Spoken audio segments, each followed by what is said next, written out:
सियार और मूर्ख बाघ। एक रात सियार ने जंगल छोड़कर पड़ोसी गांव में जाने का फैसला किया। वहां उसकी मुलाकात एक कुतिया से हुई और वह उससे प्यार करने लगा। जल्द ही कुतिया गर्भवती हो गई।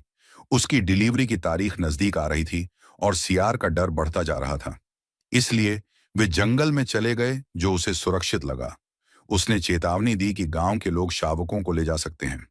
कुतिया को लगा कि यह अच्छी सलाह है और उन्होंने जंगल में जाने का फैसला किया। दंपत्ति जंगल पहुंच गए और सियार सुरक्षित जगह की तलाश में निकल पड़ा।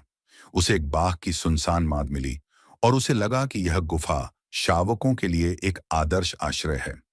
सियार ने कुतिया से कहा, यह गुफा रहने के लिए सबसे अच्छी जगह है और यहाँ कोई भी हमें परेशान नहीं करेगा। लेकिन उसकी पत्नी ने कहा, यह बाघ की गुफा है और अगर उसे पता चल गया तो वह हमें मार डालेगा। सियार ने उसे आश्वस्त किया और कहा कि वह बाघ की देखभाल करेगा। उन्होंने व्यवस्था करनी शुरू की और सियार ने कुछ घास लाकर दी ताकि वे आराम से सो सकें। अचानक उन्होंने बाघ की दहाड़ सुनी। सियार ने बाहर देखा और गुफा के द्वार पर एक बाघ को देखा। कुतिया डर गई और रोने लगी। सियार ने उसे सांत्वना दी और ऊंची आवाज में कहा, चिंता मत करो मेरी प्यारी, मुझे पता है कि तुम भूखी और थकी हुई हो। बाघ जल्द ही अपनी मांद में आ जाएगा और फिर हम उसे मार सकते हैं और तुम्हारी भूख मिटा सकते हैं। उसने जानबूझकर ऊंची आवाज में बात की ताकि बाघ उनकी बातचीत सुन सके। जैसे ही मूर्ख बाघ ने सियार की योजना सुनी, वह भाग गया।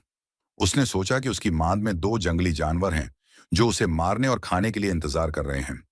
भागते हुए बाघ की मुलाकात दूसरे सियार से हुई जो पहले सियार की स्थिति से वाकिफ था। वह यह भी जानता था कि पहला सियार अपनी पत्नी को शहर से लाया है और बाघ की गुफा पर कब्जा कर लिया है। दूसरे सियार को पहले सियार और उसकी पत्नी से जलन हुई और वह मूर्ख बाघ पर हंसने लगा। षड्यंत्रकारी दूसरे सियार ने बाघ को पहले सियार की योजना के बारे में बताया। उसने बाघ को सलाह दी, डरो मत, बस मेरे पीछे आओ। मूर्ख बाघ ने कुछ देर सोचा और दूसरे सियार का पीछा करने का फैसला किया। दूसरे सियार ने बाघ को आश्वस्त किया और उसके आकार और ताकत की प्रशंसा की। उसने बाघ से कहा कि वह अपनी मांद में जाकर खुद देखे। इस समय तक बाघ ने अपना आत्मविश्वास वापस पा लिया था और गुस्से में उबल रहा था। उसने टिप्पणी की, वे बिना अनुमति के मेरी मांद में कैसे रह सकते हैं?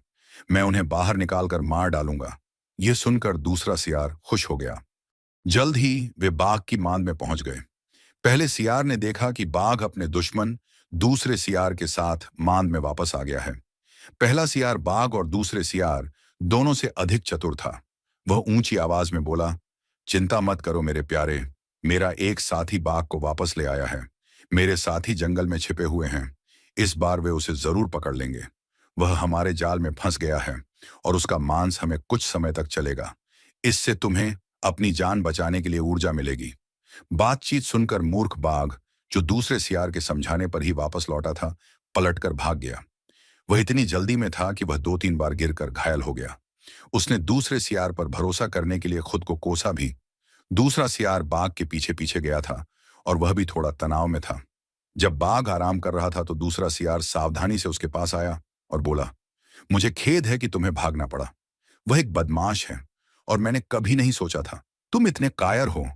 तुम जंगल के सबसे शक्तिशाली जानवर एक मूर्ख सियार से डरते हो। बाघ ने कहा, मैं तंग आ गया हूं और मैं वहां फिर कभी नहीं जाऊंगा। तुम सब सियार एक ही समूह हो। तुम्हारा उद्देश्य सभी बाघों को नष्ट करना है ताकि तुम जंगल में स्वतंत्र रूप से घूम सको। सियार ने विनम्रतापूर्वक उत्तर दिया, मैं तुम्हारा विनम्र सेवक हूं और मुझे मेरे एक साथी द्वारा तुम्हारे साथ किया गया व्यवहार पसंद नहीं है। मैं जानता हूं कि उसे और उसकी पत्नी को एक जगह की आवश्यकता है, लेकिन तुम्हारी मांद की कीमत पर नहीं। तुम जानते हो कि सियार बाघ का मुकाबला नहीं कर सकता। तुम उसे एक ही झटके में मार सकते हो। यह दूसरों के लिए एक उदाहरण होना चाहिए। हिम्मत करो और मेरे साथ आओ।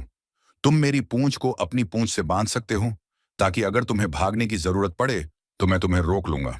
मूर्ख बाघ सहमत हो गया और फिर से मांद के पास पहुंच गया।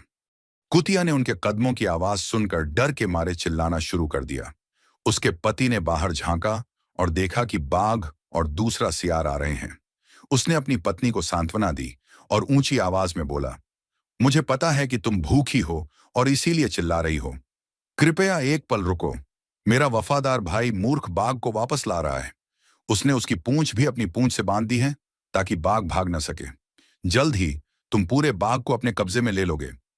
यह सुनकर बाघ का आत्मविश्वास डगमगा गया और वह भाग गया।